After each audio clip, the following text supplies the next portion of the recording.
कौन सी अभिक्रिया है ना, अभी दे रहा हूँ अभिक्रिया। तो ये अभिक्रिया आप लोगों को दिखाई दे रही है। ये कौन सी, इस अभिक्रिया को पहले पूर्ण करना है, पूरा करना है तो क्या बनेगा, कौन बताएगा बेटा? बेंजोइक अम्ल। बेंजोइक अम्ल बनेगा। बेंजीन बनेगा। बेंजोइक अम्ल तो ये होता है बेटा, बेंजीन के ऊपर COOH, इसका मतलब ये बनेगा यहाँ पर।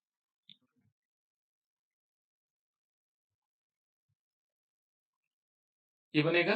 बेंजीन बेंजीन बनेगा सर। एक बार रिपीट करो। इको क्यों हो रही है तुम्हारे साउंड?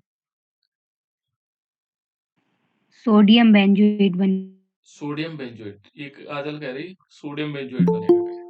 तो सोडियम बेंजोएट कैसे, इस प्रकार से होता है बेटा, सोडियम बेंजोएट इस प्रकार से होता है, COONA, ये है, ये बनेगा। Yes sir. और बेंजीन नहीं सर। अल्कोहल। और बेंजील अल्कोहल बनेगा इसमें। ये बनेगा बेटा।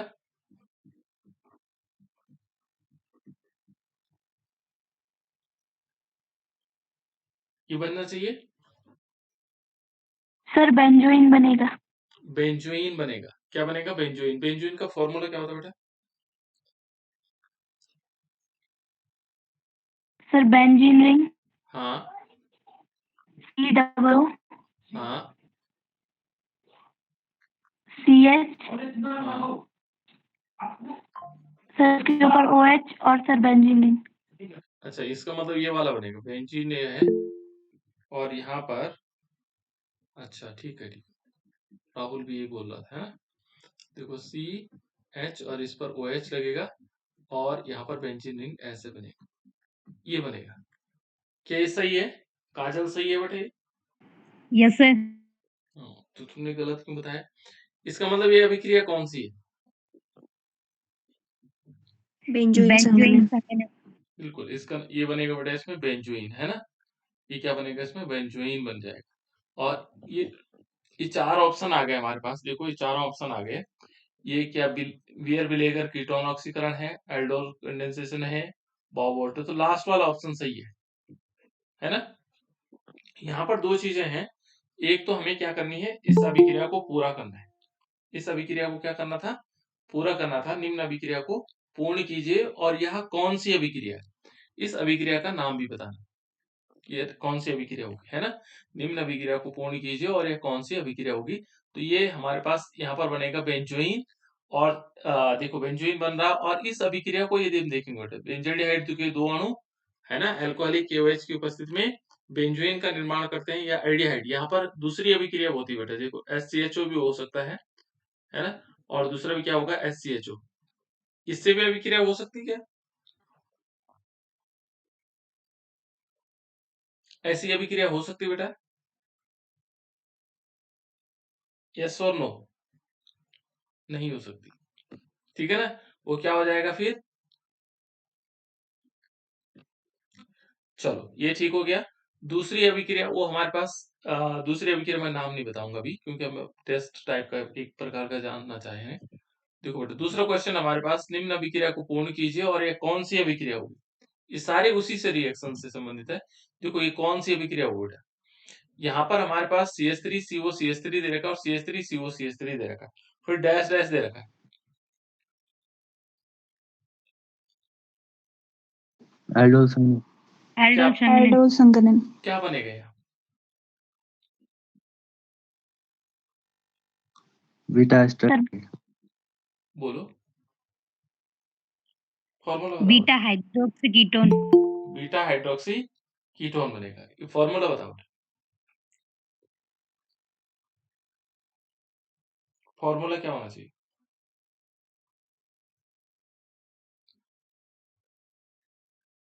यहाँ पर फॉर्मूला क्या बनेगा? देखो जैसे CH3CO CH3 है, CH3CO CH3, और इन दोनों से, हाँ बोलो। CH3 हाँ राइट। फिर CO, हम्म। CO के ऊपर OH सर। CO के ऊपर OH। सर जी। C के ऊपर OH बोलो ना, जी। है ना? C के फिर ऊपर, CH2, हाँ CH2 CH3 ये CH3 होगा and ji CH2 CO CH3 CH3 होगा, है ना? इस प्रकार से होगा। इस टाइप से हम इसको बना सकते हैं, ठीक है ना? इस टाइप से हम क्या कर सकते हैं, उसमें बना सकते हैं। और इसका नाम क्या होगा बेटा? एल्डोल संघनन। Beta hydroxy ketone. बिल्कुल, बीटा हाइड्रोक्सी कीटोन हो जाएगा, है ना? और इसको हम सिंपल एल्डोल भी कह सकते हैं, इस टाइप से बन जाएगा। ये अब यहाँ पर देखो, इसका इस 4 रिएक्शनों में यदि देखेंगे तो इसका आंसर कौन सा है? दूसरा। सेकंड। बिल्कुल, दूसरा वाला ऑप्शन सही है ना? चलो, इसी प्रकार से हम तीसरी अभिक्रिया को देखते हैं, किस प्रकार से आ जाएगा। निम्न अभिक्रिया को देखो, अब ये कौन सी अभिक्रिया है? पहले इसको कंप्लीट करो। Sir where villager. बिल्कुल, वियर विलेगर। और किस टाइप से होगा?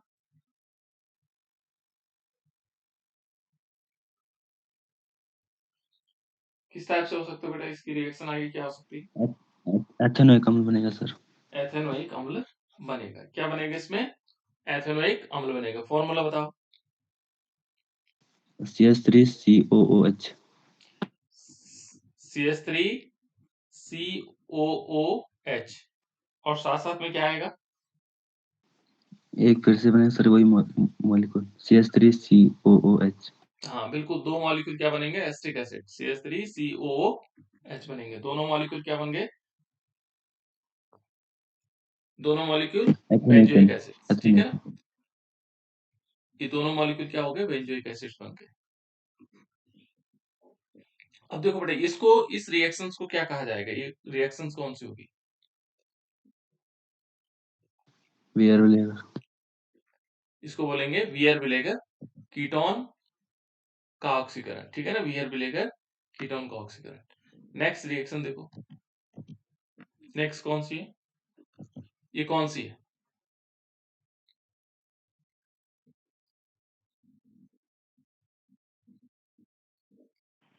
बाउवोल्ट ब्लैंक अभिक्रिया। कौन सी अभिक्रिया? बाउवोल्ट ब्लैंक अभिक्रिया। हाँ, बाउवोल्ट ब्लैंक अभिक्रिया, ठीक है ना? इसको हम कह सकते हैं बाउवोल्ट ब्लैंक अभिक्रिया। तो बाउवोल्ट ब्लैंक अभिक्रिया में क्या हो रहा है बेटा? Sir CH3CHOH। हाँ, यहाँ पे क्या बनेगा? आगे कंपाउंड क्या बनेगा? ये ऊपर वाले में क्या बनेगा? इस पहली वाली एस्टर का अल्कोहल में अपचयन। हाँ, एस्टर का अल्कोहल। तो ये एस्टर है क्या? Yes sir. फॉर्मूला बताओ, यहाँ क्या बनेगा?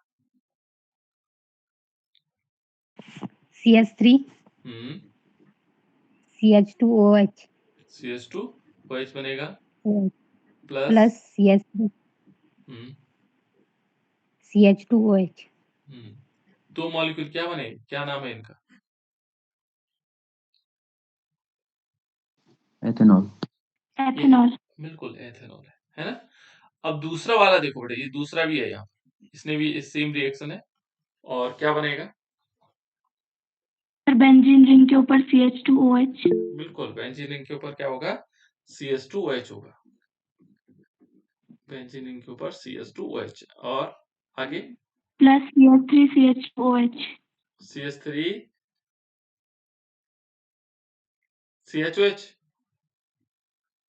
CH3CH2OH। बिल्कुल CH2OH, राइट, है ना? इसका नाम एथिल अल्कोहल है। और ये क्या बना? Benzoyl alcohol. तो बेंजीन अल्कोहल। हाँ, यहाँ पर बेंजील अल्कोहल है ना? एक बेंजील अल्कोहल और प्लस एथेनॉल। तो इस टाइप से ये अभिक्रिया होती है बेटा कंप्लीट।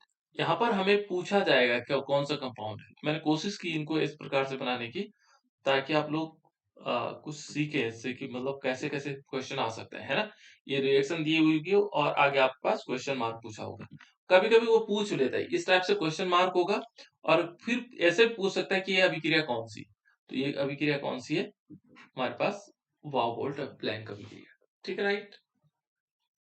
इस प्रकार से हम इसको समझ सकते हैं। तो मैंने दोनों टाइप से क्वेश्चन बनाने की कोशिश की।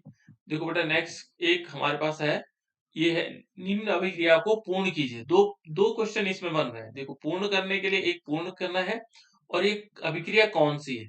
तो पहले हमें पूर्ण करनी है और फिर उसके बाद बताना है कि कौन सी अभिक्रिया है ना। पहले पूरा करना है इसको। देखो यहाँ पर इस टाइप से ये खाली जगह है, यहाँ पर डॉट डॉट डॉट, ये 2 जगह खाली है। ठीक है, पहले पूरा करो बेटा, क्या होना चाहिए यहाँ पर। 273 से 278 केल्विन। हाँ, ये यहाँ पर टेम्परेचर होगा।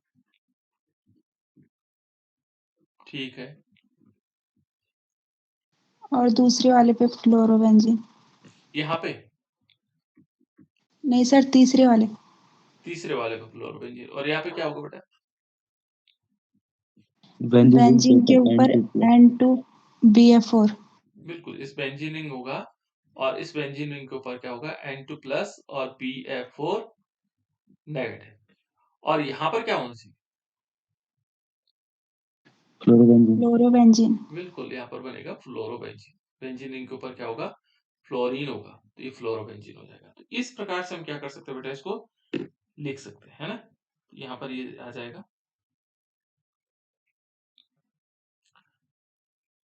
इसके बाद यदि हम और आगे देखें,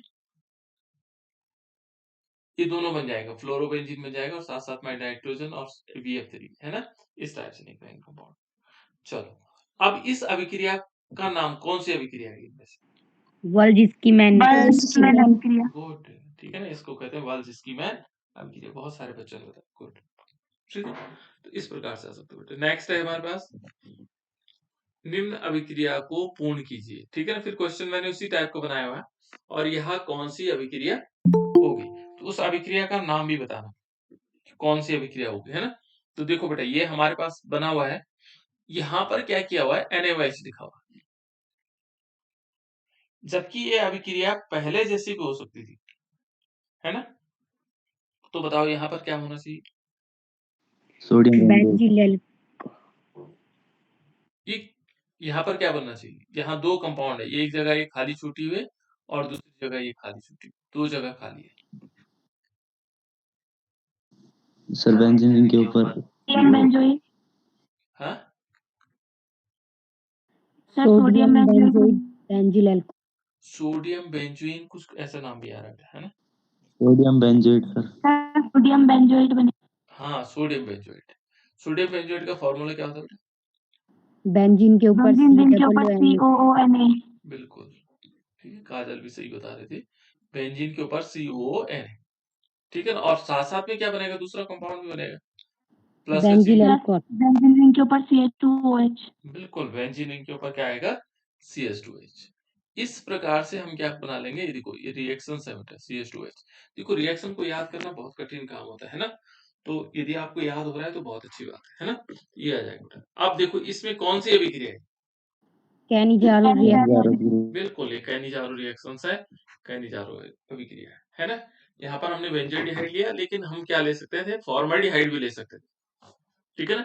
इसकी जगह पर हम फॉर्मल्डिहाइड भी ले सकते हैं बेटा, HCHO भी आ सकता है, HCHO प्लस HCHO, और यहाँ पर क्या होगा, 50% NaOH, यानी कि 50% क्या होगा हमारे पास, सोडियम हाइड्रोक्साइड होगा, और ये क्या बना देगा, HCO। Sodium format. बिल्कुल, सोडियम फॉर्मेट बनेगा, साथ साथ में क्या बनेगा, मैथिल अल्कोहल। बिल्कुल, मैथिल अल्कोहल CH3OH। अब आप लोग अच्छी तरह समझ रहे हैं। तो ये रिएक्शन थी बेटा, है ना। इस प्रकार से हम क्या कर सकते हैं, ये हमारे पास कैनिजारो अभिक्रिया। तो हर प्रकार, हर मेथड से हमें आ जाना चाहिए, है ना। नेक्स्ट क्वेश्चन है बेटा इसमें, निम्न अभिक्रिया को पूर्ण कीजिए और ये कौन सी अभिक्रिया होगी, है ना। देखो बेटा, यहाँ पर हमारे पास ये देखा या C2H5NH2, CaCl3 और 3 मॉलिक्यूल KOH, और यहाँ जगह खाली छोड़ी हुई, और फिर KCl और H2 निकला हुआ। क्या बनेगा यहाँ पर, पहले कंपाउंड क्या बनेगा, C2H5NC। और बच्चे बताओ बेटा। C2H5NC। बिल्कुल, यहाँ पर क्या होना चाहिए, यहाँ पर होना चाहिए C2H5NC बनेगा। अब हमने ये तो बता दिया कि C2H5NC बनेगा, लेकिन ये अभिक्रिया कौन सी होगी, कार्बोलैमिन अभिक्रिया। गुड, ठीक है ना। तो ये देखो बेटा, हमारे पास ये क्या होगा, कार्बिलअमीन अभिक्रिया होगा, और इसकी जगह पर हम दूसरी रिएक्शन भी लिख सकते हैं। जैसे मान लीजिए यहाँ पर बेंजीन रिंग होगा, और बेंजीन रिंग के ऊपर क्या लिख सकते हैं, NH2, ठीक है ना। और इसकी रिएक्शन किसके साथ करवाएंगे, इसकी रिएक्शन क्लोरोफॉर्म क्लोरोफॉर्म बिल्कुल CaCl3 क्लोरोफॉर्म होता है और 3 मॉलिक्यूल पोटेशियम हाइड्रोक्साइड है ना, इज इक्वल टू क्या बना देगा बेटा, फेनिल आइसोसाइनाइड। बिल्कुल बेंजीन रिंग होगा और इसके ऊपर क्या लगेगा, NC लगेगा, है ना। फेनिल आइसोसाइनाइड बनेगा, 3 मॉलिक्यूल KCl बनेंगे, साथ साथ में 3 मॉलिक्यूल H2O बनेंगे, वाटर मॉलिक्यूल। तो इस प्रकार से ये भी क्या है हमारे पास, ये भी कार्बिल अमीन अभिक्रिया है, राइट। इस प्रकार से हम इस अभिक्रिया को जानते हैं। तो कुछ ही रिएक्शन बना पाया मैं, चलो एक रिएक्शन और बन पाई। ये कौन सी अभिक्रिया है, यहाँ पर क्या होगा, इस बार यहाँ पर पूछा। सर CH3 हम्म COO हम्म सर C2H5। बिल्कुल इस प्रकार से है ना। इसका नाम क्या है, एथिल एस्टेट। बिल्कुल इसका नाम है एथिल एस्टेट, है ना। और एथिल एस्टेट पर क्या होता है बेटा, देखो एथिल एस्टेट के 2 मॉलिक्यूल हैं, ये आपस में अभिक्रिया करते हैं। और ये एक शब्द यहाँ लिखा हुआ C2H5ONA लिखा हुआ है, क्या है बेटा ये, इसका नाम क्या है,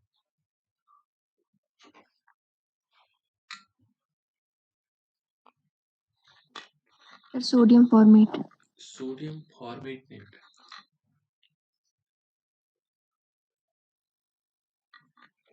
इसका मतलब तुम्हें सोडियम फॉर्मेट का फॉर्मूला याद नहीं है अंजलि। सोडियम फॉर्मेट तो इस प्रकार से होता है बेटा, देखो कैसे, HCOONA, ये सोडियम फॉर्मेट ही है। जब हमने शुरू में बताया था आप लोगों को, देखो CH3ONA होता है, तो इसको बोलते हैं सोडियम मेथॉक्साइड, और ये क्या हो जाएगा, सोडियम एथॉक्साइड। एथॉक्स हाँ सोडियम एथॉक्साइड, क्या बोलेंगे इसको, सोडियम एथॉक्साइड बोलेंगे, है ना। और ये सोडियम एथॉक्साइड है। तो इस प्रकार से हम इनका नाम पता कर सकते हैं। ये कौन सी अभिक्रिया थी, क्लेजन संघनन। बिल्कुल यहाँ पर हम देखेंगे तो ये है हमारे पास क्लेजन संघनन, ठीक है ना। इस प्रकार से ये कुछ रिएक्शन मैंने बनाने की कोशिश की, उसके बाद तो ये सिंपल उसी वे में है। अभी मैं इनको और बनाने की कोशिश करूंगा, क्वेश्चन बनाने की, है ना। और फिर हमें हर तरह से आना चाहिए। चलो देखो बेटा, इसके बाद हमें क्लेजन संघनन मालूम है, क्या होता है क्लेमेंसन अपचयन क्या होता है,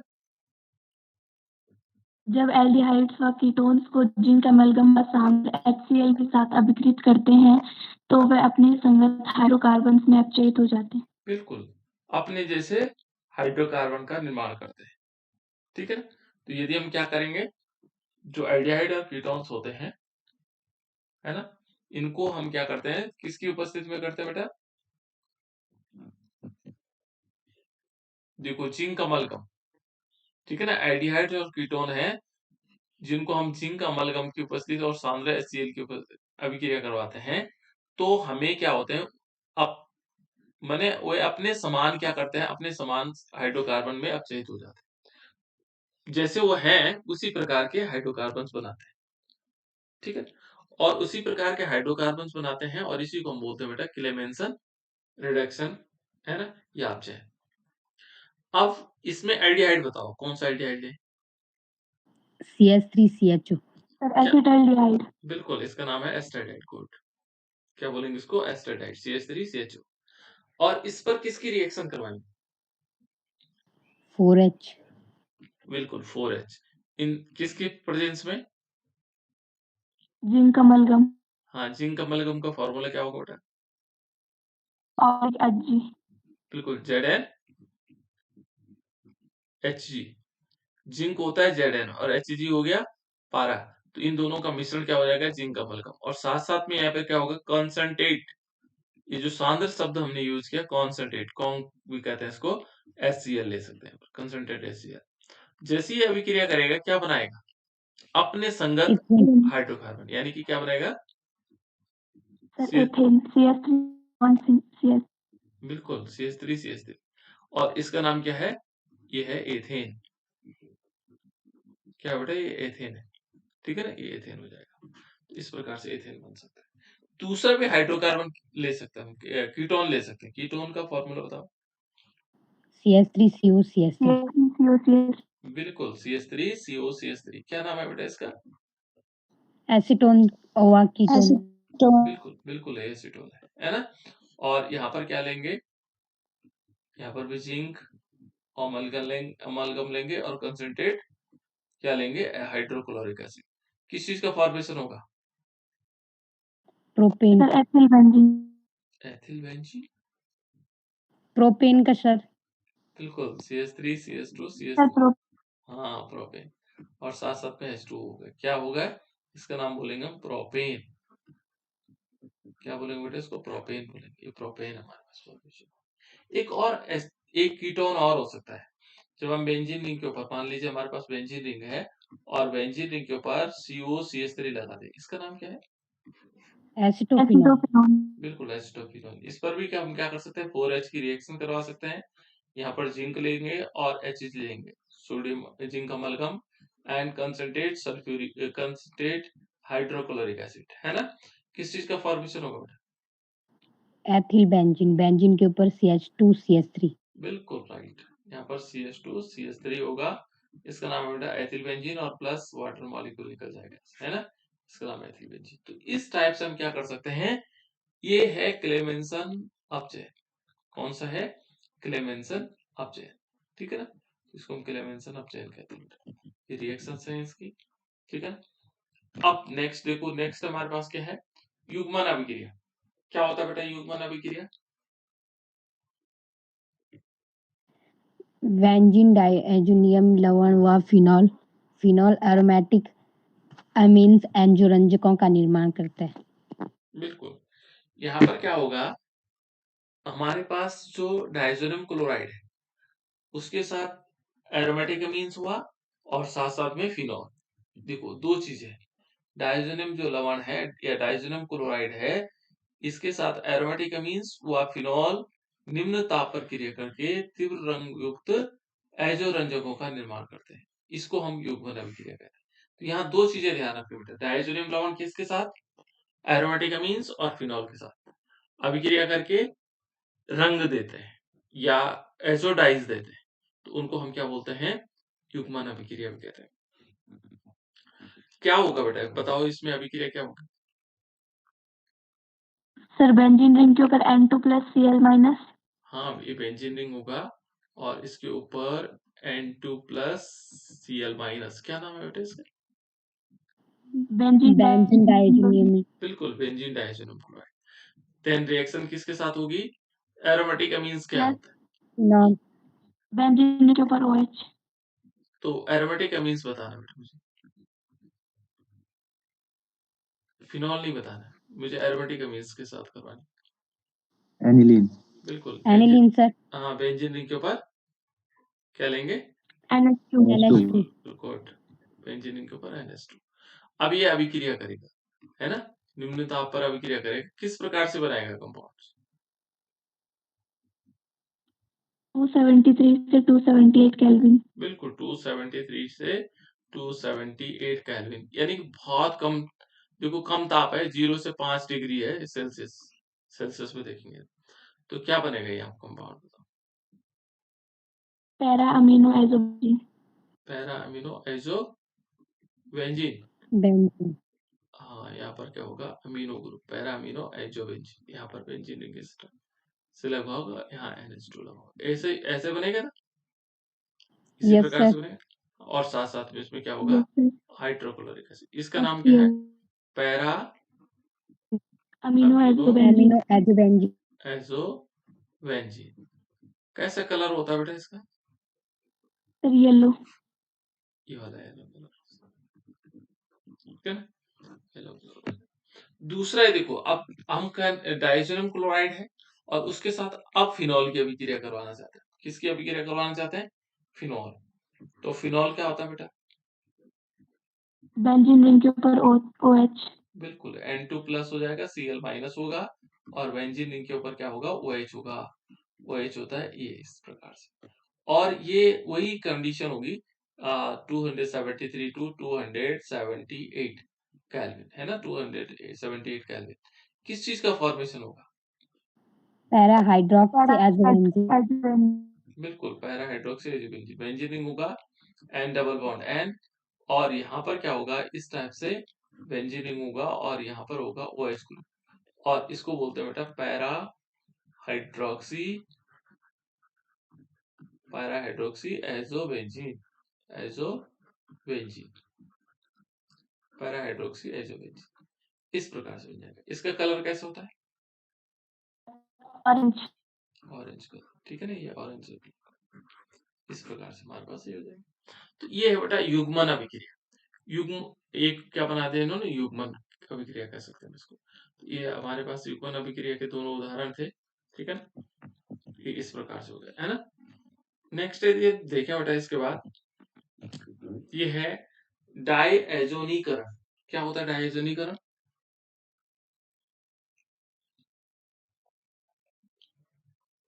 कोई बताएगा भाई डायएजोनीकरण क्या होता है? बेंजीन डायोजीनियम को एनिलीन एवं नाइट्रस अम्ल की अभिक्रिया द्वारा 270 से 278 केल्विन ताप पर बनाया जाता है। नाइट्रस अम्ल को अभिक्रिया मिश्रण में सोडियम नाइट्राइड तथा हाइड्रोक्लोरिक अम्ल की अभिक्रिया से उत्पन्न करते हैं। बिल्कुल, ये देखिए है ना, और इस प्रकार से बन जाएगा। यहाँ पर हमारे पास एनिलीन है, बेंजीनिन के ऊपर क्या होगा, NH2 है, उसको हम क्या बोलते हैं बेटा, एनिलीन, ठीक है ना, बेंजीनिन के ऊपर NH2, और इसमें क्या करते हैं NaNO2, और साथ साथ में किसकी, 2 मॉलिक्यूल हाइड्रोक्लोरिक एसिड की रिएक्शन करवाते हैं।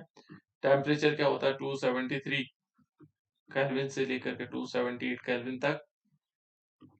इन दोनों की अभिक्रिया होकर के ये क्या बना देते हैं, HNO2 बना देते हैं, नाइट्रस अम्ल बना देते हैं, जिससे ये अभिक्रिया करके क्या बना देता है, बेंजीन डायजोनियम क्लोराइड बना देता है। क्या बना देता है बेटा, बेंजीन डायजोनियम क्लोराइड, और प्लस NaCl सोडियम क्लोराइड बन जाएगा, प्लस 2 मॉलिक्यूल H2। इस प्रकार से बन जाएगा। इसको बोलते हैं डायएजोनीकरण। क्या बोलते हैं इसको, डायएजोनीकरण। क्या बोला जाता है, डायएजोनीकरण। नेक्स्ट रिएक्शन है बेटा, इसकी नेक्स्ट रिएक्शन क्या है, ये है डिल्स एल्डर अभिक्रिया। इसमें क्या होता है,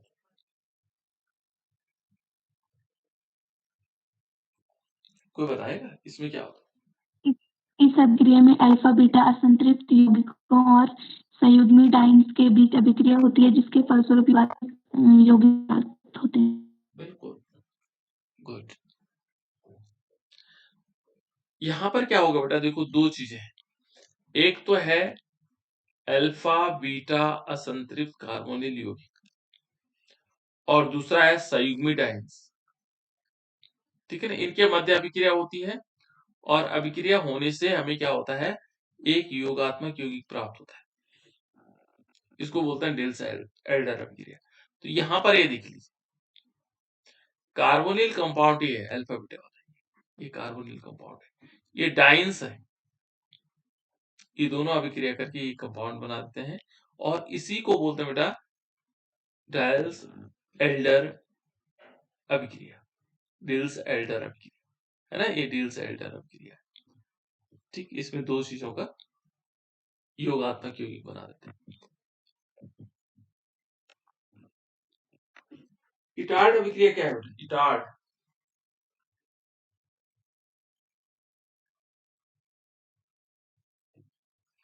इटार्ड अभिक्रिया क्या है, टॉलिन की क्रिया क्रोमिल क्लोराइड के साथ कराने पर पहला क्रोमियम संकुल में ऑक्सीकृत हो जाता है, जो कि जल अपघटन के द्वारा संगत बेंजल्डिहाइड बनाता है।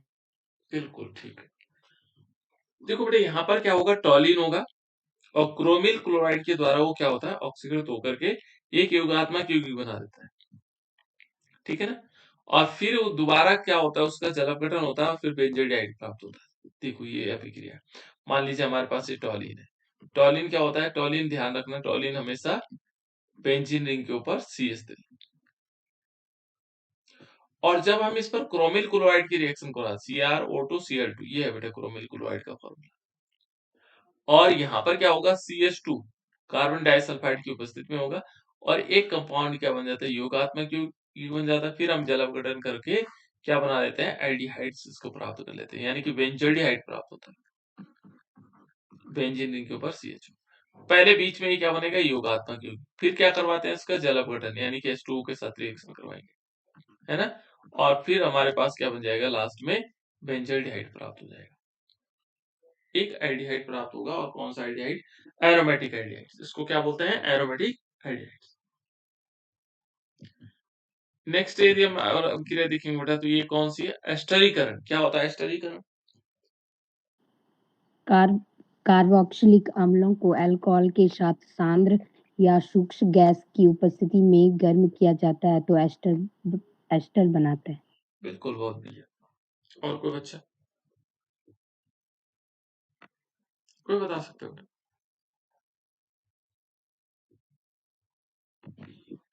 देखो बेटा यहाँ दो चीजें हैं, कार्बोक्सिलिक अम्ल है और दूसरा अल्कोहल है। सांद्र H2SO4 या शुष्क HCl, इसकी उपस्थिति में गर्म करेंगे तो हमें एस्टर प्राप्त हो जाएगा। कार्बोक्सिलिक अम्ल और अल्कोहल सांद्र HCl के साथ उपस्थिति में गर्म करेंगे तो हमें क्या प्राप्त होता है, एस्टर प्राप्त होता है। और ये अभिक्रिया एस्टरीकरण कहलाती है। ये उत्क्रमणीय अभिक्रिया भी है। देखो यहाँ पर ये है एस्टिक एसिड, इसको कार्बोक्सिलिक अम्ल कहते हैं बेटा, कार्बोक्सिलिक ग्रुप का नाम है, कार्बोक्सिलिक अम्लों का एक ग्रुप है जिनमें COOH ये लगा होता है, इनको हम कार्बोक्सिलिक ग्रुप कहते हैं, है ना। वो चाहे ये हो CH3COOH COOH या HCOOH या हमारे पास CH3CH2 COOH, बहुत बड़ा ग्रुप है बेटा, है ना, एक बहुत बड़ा ग्रुप है। ये सब के सब क्या है, कार्बोक्सिलिक अम्ल, क्या बोलते हैं इनको, कार्बोक्सिलिक अम्ल। और ये कहता है देखो कार्बोक्सिलिक अम्लों को अल्कोहल, अब अल्कोहल क्या होता है, जिनमें OH ग्रुप लगे होते हैं, तो वो मेथेनॉल भी हो सकता है, CH3OH हो सकता है, CH3CH2OH हो सकता है, और बहुत सारे अल्कोहल हमारे पास है ना, बहुत सारी लंबी सीरीज है ना। तो ये अल्कोहल, ये कहता है कि कार्बोक्सिलिक अम्ल हो गया और अल्कोहल हो गया। यदि हम इनको सांद्र H2SO4 की उपस्थिति में गर्म करते हैं तो हमें क्या प्राप्त होता है, एस्टर प्राप्त होता है। तो हम क्या लेंगे, एस्टर CH3COH, ये क्या है, कार्बोक्सिलिक अम्ल है। इसकी हमने अभिक्रिया करवाई CH3CH2OH से, ये क्या है, अल्कोहल है। जनरल ये कार्बोक्सिलिक अम्ल है और एक अल्कोहल है, लेकिन वैसे वास्तविक तौर पर ये क्या है, ये क्या है बेटा, एसिटिक अम्ल, एसिटिक एसिड। हाँ एसिटिक एसिड या एसिटिक अम्ल, है ना। इसको हम एथेनोइक एसिड भी कहते हैं, क्या बोलते हैं, एथेनोइक अम्ल भी कहते हैं, एथेनोइक अम्ल, ये एथेनोइक अम्ल भी है, ठीक है ना। यहाँ पर ये वैसे तो अल्कोहल ग्रुप है, ग्रुप का नाम है, लेकिन इसका नाम क्या है, एथिल अल्कोहल। क्या है, एथिल अल्कोहल। इसको हम और क्या किस नाम से जानते हैं, एथेनॉल। बिल्कुल एथेनॉल भी कहते हैं। आईपीसी नेम क्या है इसका, एथेनॉल। तो ये दोनों की अभिक्रिया होगी, यहाँ पर ध्यान रखना, एक रिवर्सिबल है, आगे भी जाती है और पीछे, आगे पीछे दोनों साइड चल सकती है रिएक्शन, है ना। सांद्र यहाँ पर क्या आएगा, H2SO4, फॉरवर्ड और बैकवर्ड दोनों डायरेक्शन में चलती है बेटा, है ना। अग्र दिशा में भी चलती है और पश्चिम दिशा में भी चलती है। इन दोनों से ये क्या बन जाएगा, ये बन जाएगा, और इससे फिर ये वापस बन सकते हैं, है ना। इसलिए बोलते हैं इसको, है ना, इसको उत्क्रमणीय बोलते हैं, जो दोनों तरफ जाती है अभिक्रिया, अग्र दिशा में पश्चिम दिशा में। तो ये क्या बनाएगा, CH3COO एंड CH2CH3, ये एस्टर है बेटा, इसका ग्रुप का नाम है एस्टर। वैसे ये क्या है, एथिल बिल्कुल एथिल एस्टेट है। क्या नाम है इसका, इथाइल एस्टेट, इसको हम क्या बोलते हैं, इथाइल एसिटेट, इस प्रकार से। तो ये है बेटा हमारे पास एस्टरीकरण, जिसको हम एस्टरीकरण कह सकते हैं, एस्टरिफिकेशन कह सकते हैं, ठीक है। नेक्स्ट अभिक्रिया देखेंगे तो ये भी एस्टरीकरण है ना। नेक्स्ट एक है एल्प्स अभिक्रिया, ये क्या है बेटा, एल्प्स अभिक्रिया क्या है, K2S2O8 के क्षारीय विलयन साथ फिनॉल का उपयोग करने से क्विनॉल प्राप्त होता है। बिल्कुल ठीक है ना। यदि हम इसके साथ अभिक्रिया करवाते हैं तो क्या होगा, फिनॉल प्राप्त या क्विनॉल प्राप्त होगा, क्विनॉल, है ना। यहाँ पर K2 और साथ साथ में S2O8 कि क्षारीय विलयन के साथ जब हम फिनॉल की अभिक्रिया करवाते हैं तो हम उसका ऑक्सीकरण हो से हमें क्यूनॉल प्राप्त होता है। तो ये अभिक्रिया, ठीक है ना, इसके साथ हमने उसका ऑक्सीकरण करवाया और हमें क्यूनॉल प्राप्त हुआ। इस टाइप से हमारे पास 15 रिएक्शंस हो गई है ना। अब ये है कुछ रिएक्शनें और थी, तो एक रिएक्शन और बता देते इसमें, आगे बढ़ा देते इसमें, है ना, क्योंकि धीरे धीरे हम आगे बढ़ाते चले जाएंगे तो थोड़ा हमें याद भी होते चले जाएंगे। देखो एक दो रिएक्शन है जितनी मैंने लिखी होंगी इसमें, फिटिक अभिक्रिया है ना। चलो देखते हैं फिटिक अभिक्रिया देखिए। चलो ये क्या है बेटा, ये है एग्जॉस्टिव एल्काइलेशन, है ना, एग्जॉस्टिव एल्काइलेशन। ये क्या है कि वो अभिक्रिया है जिसमें क्या होगा, प्राथमिक द्वितीयक और तृतीयक अमीन, देखो यहाँ पर प्राथमिक अमीन हो गया, द्वितीयक अमीन हो गया और तृतीयक अमीन में एल्किल हैलाइड की अधिक मात्रा प्रभावित करके चतुर्थक अमीन प्राप्त किए होते हैं। यहाँ पर क्या होगा, चतुर्थक अमीन हमारे पास प्राप्त हो जाएंगे। तो देखो बेटा इसमें क्या हो सकता है, जैसे माना यहाँ पर दिया हुआ है, किस टाइप से हो सकता है कि जो हमारे पास प्राथमिक अमीन हमारे पास होता है CH3NH2, ठीक है ना, ये प्राथमिक अमीन है। जब हम इस पर एल्किल हैलाइड की, देखो क्या कर रहा है अभिक्रिया, एल्किल हैलाइड की अभिक्रिया करो, देखो हमने एल्किल हैलाइड की अभिक्रिया कराई CH3Cl की, तो ये इसने क्या किया, इसने द्वितीयक अमीन बना दिया CH3 की होल ट्वाइस और NH और प्लस HCl, ये क्या बना बेटा, द्वितीयक अमीन। फिर द्वितीयक अमीन फिर अगेन रिएक्शन करता है, किससे अभिक्रिया करता है, CH3Cl से, एल्किल हैलाइड से, और ये क्या बना देता है, तृतीयक अमीन बना, CH3 की होल थ्राइस N और HCl बचा। अब देखो इसके पास कोई H है नहीं, लेकिन ये फिर भी अभिक्रिया करता है और एक क्या बना देता है, चतुर्थक अमीन बना देता है, होल थ्राइस N और प्लस इसमें क्या होगा CH3Cl, और इससे रिएक्शन करने के बाद ही क्या बना देगा, CH3 की होल थ्राइस नहीं बेटा, अब 4 हो जाएगा और N प्लस हो जाएगा और Cl माइनस, इस प्रकार से क्या बना देता है, चतुर्थक कंपाउंड बना देता है। तो इसको, इस अभिक्रिया को बोलते हैं, क्या बोलते हैं, एग्जॉस्टिव एल्काइलेशन, है ना, इस प्रकार से। नेक्स्ट एक अभिक्रिया और है, ये फिटिक रिएक्शन है। फिटिक अभिक्रिया क्या होता है बेटा, इसकी डेफिनेशन किसी को मालूम है,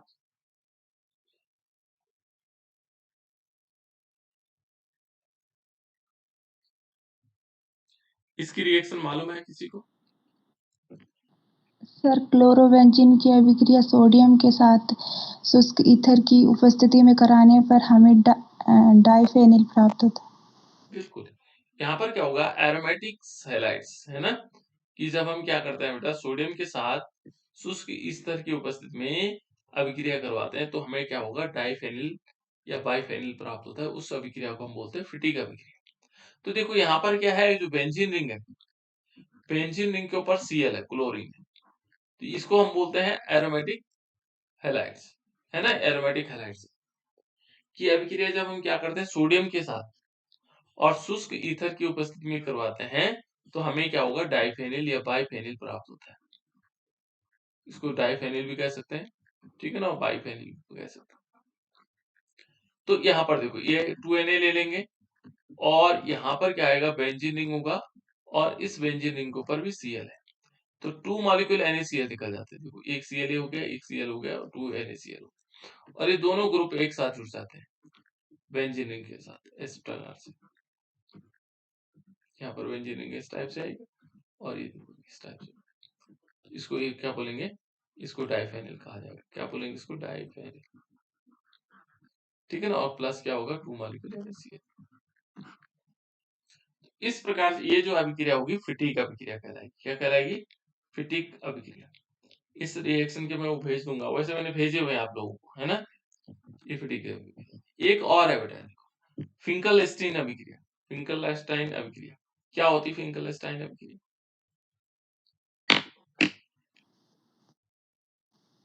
क्लोरोएल्केन व ब्रोमोएल्केन की अभिक्रिया सोडियम के साथ एसीटोन की उपस्थिति में कराने पर हमें आयोडोएल्केन प्राप्त होता है। गुड, 11th वाले बच्चों को किसी को याद है बेटा? सर इंग्लिश में याद है। हाँ बोलो। Chloroalkanes or bromoalkanes are converted into corresponding iodoalkanes by treating with sodium iodide dissolved in acetone. बिल्कुल राइट, दोनों एक ही चीज है बेटा, है ना, कहीं कोई अंतर है, केवल इंग्लिश में बोला गया, हिंदी में बोला गया, है ना। यहाँ पर हम क्या लेंगे, क्लोरोएल्केन्स और ब्रोमोएल्केन्स होंगे, उनको हम क्या करेंगे, देखो सोडियम आयोडाइड के साथ रिएक्शन करवाएंगे in the presence of acetone, और हमारे पास क्या होगा, आयोडो एल्केन प्राप्त हो जाएंगे। इस प्रकार की अभिक्रिया को हम बोलते हैं फिंकलस्टीन अभिक्रिया। क्या बोलते हैं इसको, फिंकलस्टीन अभिक्रिया, रिएक्शंस, फिंकलस्टीन रिएक्शंस, है ना, ये है फिंकलस्टीन रिएक्शन। और यहाँ देखो हमने क्या लिया, RX लिया, रिएक्शन विद सोडियम आयोडाइड। देखो अब कोई दिक्कत नहीं आ रही होगी बेटा, है ना, क्योंकि हमने शुरुआत कर, जैसे इंग्लिश में आप लोग बोल रहे हैं तो कोई दिक्कत ही नहीं आ रही होगी आप लोगों को, सिंपल लग रहा होगा, तो हमने बहुत आसानी से याद किया। आर आई हो जाएगा और प्लस क्या हो जाएगा, NaX हो जाएगा। इस प्रकार से बन सकता है। तो यहाँ देखो, यहाँ पर क्या होना है, यहाँ पर हम कोई भी कंपाउंड ले सकते हैं, जैसे हमने लिया CH3 CH2 Cl लिया और प्लस क्या लिया, सोडियम आयोडाइड के साथ रिएक्शन करवाई इन द प्रेजेंस ऑफ, यहाँ पर प्रेजेंस में हमने क्या ले लिया, एसीटोन ले लिया, और एसीटोन ने क्या किया, ये कंपाउंड किसमें कन्वर्ट हो जाएगा, CH3 CH2 और I हो जाएगा, देखो I हो गया और प्लस क्या हो जाएगा, सोडियम क्लोराइड। हमारे पास आयोडो एल्केन प्राप्त हो रहे हैं इस मेथड के द्वारा, ठीक है ना, उसको हम क्या बोलते हैं, फिंकलस्टीन अभिक्रिया कह सकते हैं। क्या कहते हैं उसको, फिंकलस्टीन अभिक्रिया। ठीक, नेक्स्ट अभिक्रिया कौन सी बेटा, फ्रीडल क्राफ्ट एस्टिलीकरण। ये क्या होता है,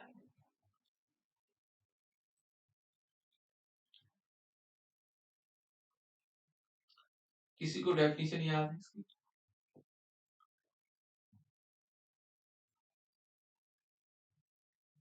देखो हम अपने आप बना भी सकते हैं, कैसे, देखो बेटा ये है एरिल हैलाइड्स,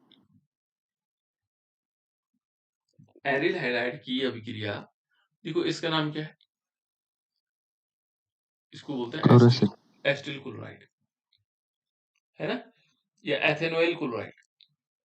तो एरिल हैलाइड की अभिक्रिया एथेनोइल क्लोराइड के साथ निर्जल AlCl3 की उपस्थिति में, निर्जल AlCl3 की उपस्थिति में करवाई जाती, तो हमें हमें हमारे पास प्राप्त होता है ये कंपाउंड हो जाएगा मोनोक्लोरो, हाँ, मोनोक्लोरो एसिटोफिनोन, ठीक है ना। इसको हम किस टाइप से भी मोनोक्लोरो एसिटोफिनोन भी कह सकते हैं। तो इस टाइप से इस प्रकार से जो ये कंपाउंड होगा, ये क्या होगा, मोनोक्लोरो एसिटोफिनोन हो जाएगा, ठीक है ना। तो ये बन गया बेटा हमारे पास मोनोक्लोरो एसिटोफिनोन। ये दूसरी वाली देखो, दूसरा वाला हमने बेंजीन ले रखा है, और इस बेंजीन पर किससे अभिक्रिया करवा रहे हैं, किससे अभिक्रिया करवा रहे हैं, हाँ, इसका नाम क्या है, एसिटिल क्लोराइड।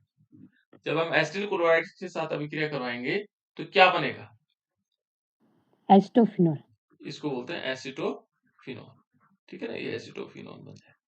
तो इस प्रकार से हम इनको लिख भी सकते हैं, अपनी मर्जी से भी लिख सकते हैं कि ये अभिक्रिया इस प्रकार से, है ना।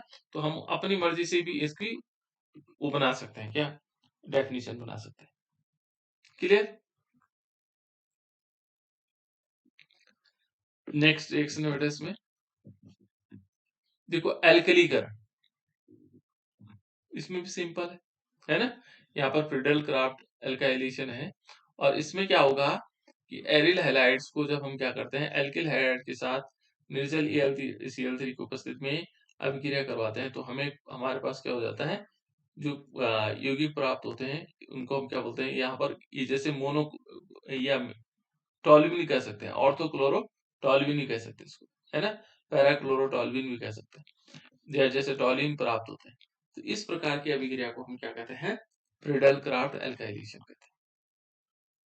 या सिंपल हम ऐसे कह सकते हैं कि एरिल हैलाइड की अभिक्रिया एल्किल हैलाइड के साथ निर्जल AlCl3 की उपस्थिति में करवाने पर, ठीक है ना, करवाने से जो अभिक्रिया प्राप्त होती है उसको हम क्या कहते हैं, फ्रीडल क्राफ्ट अभिक्रिया कह सकते हैं, है ना, फ्रीडल क्राफ्ट एल्काइलेशन कह सकते हैं। तो यहाँ पर ये आ जाएगा, इसको हम अपनी तरफ से बना सकते हैं। या हम क्या कर सकते हैं, एरोमेटिक कंपाउंड के साथ जब हम एल्किल हैलाइड की अभिक्रिया करवाते हैं निर्जल ElCl3 की उपस्थिति में, हमें टॉलिन प्राप्त होता है। तो उस अभिक्रिया को हम क्या बोलते हैं, फ्रीडल क्राफ्ट एल्काइलेशन भी कह सकते हैं या एल्कलीकरण कह सकते हैं, ठीक है ना। और ये रिएक्शन दोनों हो जाएंगे।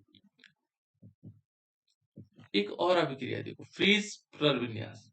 इनको मैं बाद में बताऊंगा आप लोगों को, क्योंकि ये काफी थोड़ा सा अलग टाइप की है ना। तो इनकी रिएक्शंस को लेकर के और आगे चलेंगे।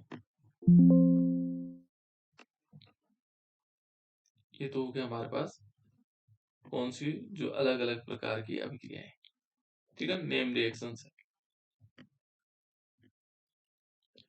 इसमें हम सेकंड चैप्टर में हम कुछ पढ़ रहे थे, इंपॉर्टेंट क्वेश्चन पढ़ रहे थे, है ना।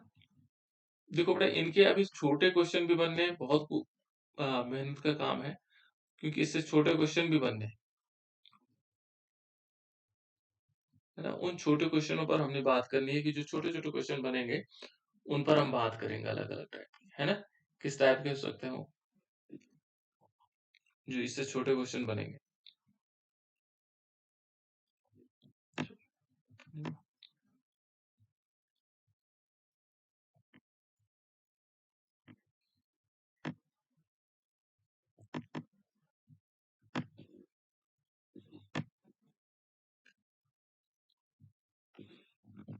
इसमें बहुत सारी नॉर्मलता, मोलरता, ये सब हम पढ़ चुके हैं। यहाँ विलीयता को, गैसों को द्वारा प्रभावित करने वाले कारक कौन कौन। हाँ, यहाँ पर दो चीजें बताई थी मैंने, है ना। ठोसों की विलीयता को प्रभावित करने वाले कारक कौन कौन से। देखो, दो प्रकार के गैसों, एक तो था ठोसों की विलीयता, ये पढ़ा था ना हमने, ठोसों की विलीयता को प्रभावित करने वाले कारक, है ना, इसके कारक कौन कौन से। दूसरा हमने पढ़ा था गैसों की विलीयता को प्रभावित करने वाले कारक, ठीक है ना। कौन कौन से थे बेटा, ठोसों की विलीयता को प्रभावित करने वाले कारक कौन कौन से थे। विलय तथा विलायक की प्रकृति, ताप का प्रभाव तथा विलायक की प्रकृति, हाँ, ताप का प्रभाव, ताप और दाब का प्रभाव, है ना, ताप और दाब का प्रभाव। चलो ठीक, और देखो बेटा, ये हमारे पास ठोसों की विलीयता को प्रभावित करने वाले, देखो, विलय तथा विलायक की प्रकृति, ताप का प्रभाव और दाब का प्रभाव, ठीक है ना, ये तीनों है। उसके बाद नेक्स्ट था गैसों की विलीयता को प्रभावित करने वाले कारक, गैसों की प्रकृति, विलायक की प्रकृति, विलायक में अन्य पदार्थों की उपस्थिति, दाब का प्रभाव। देखो सही बताया इसने। देखो गैसों, हाँ, कोई और कह रहा था बेटा कुछ। गैस की प्रकृति हो गई, गैसों की प्रकृति, विलायक की प्रकृति हो गई, ये मैं बता चुका हूं आप लोगों को, इसलिए मैं फटाफट चल रहा हूं, है ना। और तीसरा था इसमें ताप का प्रभाव और अन्य पदार्थों की उपस्थिति, ठीक है ना, और दाब का प्रभाव, ठीक है ना। इस पर जो ऊपर वाला था बेटा, ठोसों के पर दाब का कोई प्रभाव नहीं पड़ता था, है ना। इस टाइप से हो गया। हेनरी के नियम हम पढ़ चुके थे, क्या था बेटा हेनरी का नियम, कॉपी पलट रहे हैं बच्चे फटाफट। चलो, हेनरी के नियम की सीमाएं क्या थी, लिमिटेशन बताओ।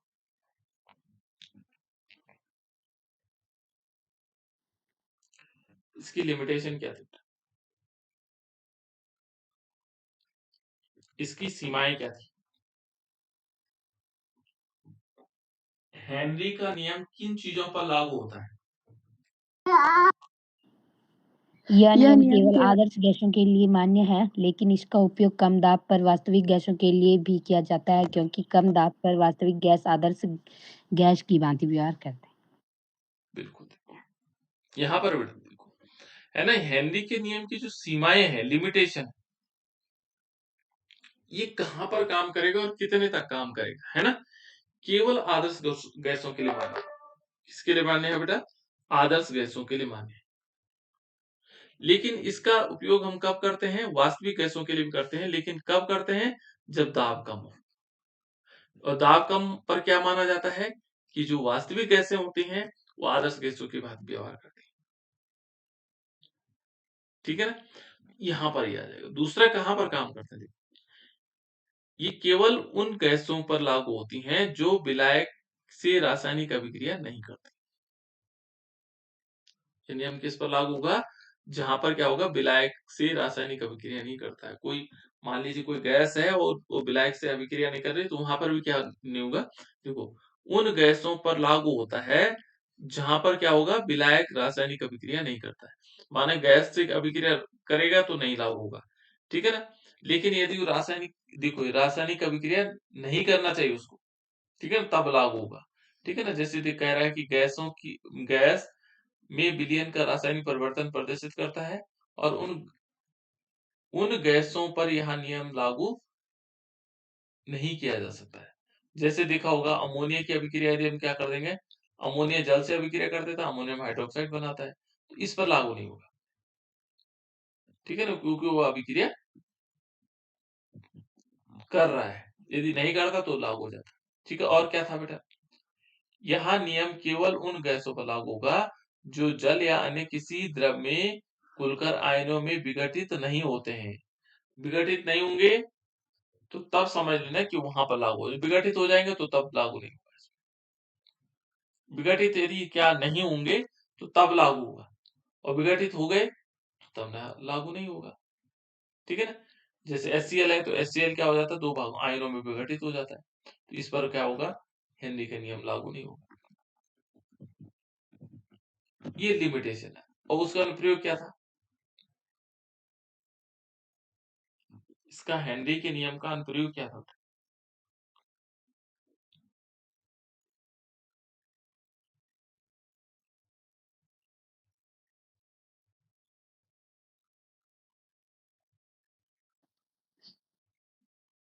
शीतल पेय अथवा सोडा वाटर में कार्बन डाइऑक्साइड की विलेयता बढ़ाने के लिए बोतल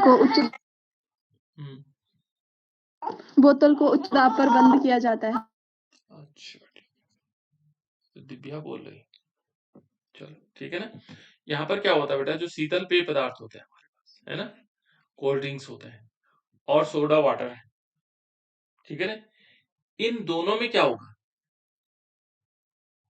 इन दोनों में हम क्या कर सकते हैं? कार्बन डाइऑक्साइड की विलेयता को बढ़ाने के लिए हम क्या करते हैं? उच्च दाब पर उसे बंद करते हैं। यदि हम उच्च दाब देंगे तो उससे क्या होगा? विलेयता बढ़ जाएगी, है ना? तो ये इसका अनुप्रयोग है, जो हम उपयोग कह सकते हैं कि उपयोग कहां पर होगा इसका, है ना? अनुप्रयोग का मतलब इस जहां पर हम प्रयोग कर रहे हो उसका, है ना, उसको हम अनुप्रयोग कहते हैं। और दूसरा यदि हम इसमें देखेंगे तो दूसरा एक बैंड को बचाने, देखो बैंड्स बताया था मैंने आपको, है ना, कि जैसे माना क्या होता है, इसकी कंडीशन ऐसे होती है बेटा। देखो मान लीजिए कोई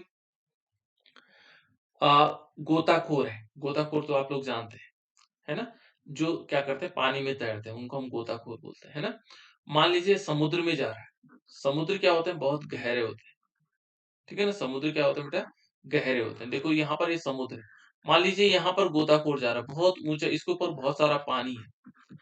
भाई गोताखोर जब नीचे जाएगा, मान लीजिए गोताखोर यहाँ पर है और इसके उस शरीर के ऊपर भी बहुत सारा पानी है, ये तैर करके नीचे गया, तो इस पानी का कोई दबाव भी उत्पन्न होगा इसमें। भाई पानी का कोई वजन होता है ना, दबाव होता है, दाब होता है। उस दाब के कारण यहाँ पर ये मानव जा रखा है ना। लेकिन मनुष्य जब यहाँ जाएगा तो कुछ ना कुछ अपने पास लेके जाएगा, और क्या लेके जाएगा? गैस का सिलेंडर लेके जाएगा। देखो ना, समुद्री, देखो ये कह रहा है कि गहरे गोताखोर उच्च दाब वाले वायु में सांस लेना पड़ता है। यहाँ पर क्या होगा? दाब बहुत अत्यधिक हो गया और उस दाब में क्या कर रहा है? वो सांस ले रहा है। कहाँ से ले रहा है? जो उसने क्या किया, उसके पास क्या ले जा रहा है? उसने सिलेंडर ले जा रहा है, ऑक्सीजन का सिलेंडर, है ना। यहाँ दाब क्या हो गया? अधिक हो गया। दाब अधिक से क्या हुआ? उस समय उसे श्वास लेना पड़ रहा है। अब जब ध्यान ये रखना है कि जो उच्च दाब पर क्या होगा, वायु में उपस्थित क्या होगा? नाइट्रोजन और ऑक्सीजन। जो उसने ऑक्सीजन सिलेंडर ले गया उसमें नाइट्रोजन भी होगा। वो क्या होगा? ऑक्सीजन और नाइट्रोजन क्या हो जाती हैं? ब्लड में अधिक घुल जाती है। दबाव के कारण वो घुल जाती है, दाब हुआ ना उत्पन्न ज्यादा। और जब क्या कहता है कि जब सतह पर आता है तो घुली हुई ऑक्सीजन फिर ब्लड से बाहर निकलने लग जाती है और वो बुलबुले के रूप में निकलती है। बेटा ध्यान रखना, कैसे निकलती है? बुलबुले से। इन बुलबुलों के कारण क्या होता है? कोशिकाओं में अवरोध उत्पन्न हो जाता है ना? इनमें क्या होगा? जो बुलबुले निकलेंगे उससे कोशिकाओं में क्या हो जाता है? अवरोध उत्पन्न हो जाता है। और ब्लड, देखो ये क्या कहता है? और ब्लड के प्रभाव को प्रभावित कर देता है, जो उसके बहने की दर है उसको प्रभावित कर देता है। यहाँ नाड़ी तंत्र के में संकेतों के प्रभाव को रोकती है। और जो हमारे नाड़ी तंत्र होते हैं ना, नाड़ी तंत्र देखा होगा आप लोगों ने, मानव ये मस्तिष्क है और मस्तिष्क ये पांव है हमारे, कांटा चुभ जाता है यहाँ पर, तुरंत सूचना यहाँ पहुंच जाती है। तो ये किसके द्वारा पहुंचती है? नाड़ी तंत्र के द्वारा। कौन सा तंत्र होता है? नाड़ी तंत्र। इसको क्या बोलते हैं? नाड़ी तंत्र बोलते हैं इसको, है ना? इसके द्वारा तुरंत यहाँ पर, या माना सपोज आपको गर्म वस्तु से टकरा गया पांव, तो आप तुरंत पीछे हटा लेते हैं। कारण क्या होता है? वो नाड़ी तंत्र होता है, नर्वस सिस्टम जिसको बोलते हैं, उसके प्रभाव को रोक, जैसे सूचना तुरंत पहुंच गई तो उस कारण क्या होगा? जो ये नाड़ी तंत्रों को क्या, जैसे मानो क्या कर देगा? उसके प्रभाव को रोक देगा। आपको पता ही नहीं लगेगा हमारे पाँव में कोई चीज गर्म या किसी चीज ने काटा है या कुछ छुआ है ना? तो इस प्रकार से नाड़ी तंत्र के संकेतों को रोकता है। और ये बुलबुले क्या करते हैं? कोशिकाओं को नष्ट कर देते हैं और उन्हें बंद भी कर सकते हैं। और जिसके परिणाम स्वरूप क्या होता है? जो गोताखोर होते हैं उनके शरीर में बहुत अत्यधिक पीड़ा होने लग जाती है ना? जो क्या हो सकता है? कभी-कभी इसके लिए घातक भी हो सकता है। घातक का मतलब ये कहने का मतलब उनका है कि कभी-कभी उसकी डेथ भी हो सकती है ना?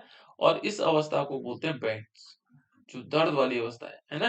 तो इस बैंड से बचाव के लिए क्या करते हैं? गोताखोरों के सिलेंडर में हीलियम गैस मिलाई जाती है। क्यों मिलाई जाती है? जिसकी विलेयता अत्यधिक कम होती है। इसकी विलेयता, हीलियम गैस की विलेयता कम होती है। और ये देखो गैस सिलेंडर में क्या-क्या भरते हैं? हीलियम 11% भर देते हैं, 56 या 31%, ठीक है? इस प्रकार से उसको बैंड से बचाने के लिए उसमें हीलियम भरी जाती है।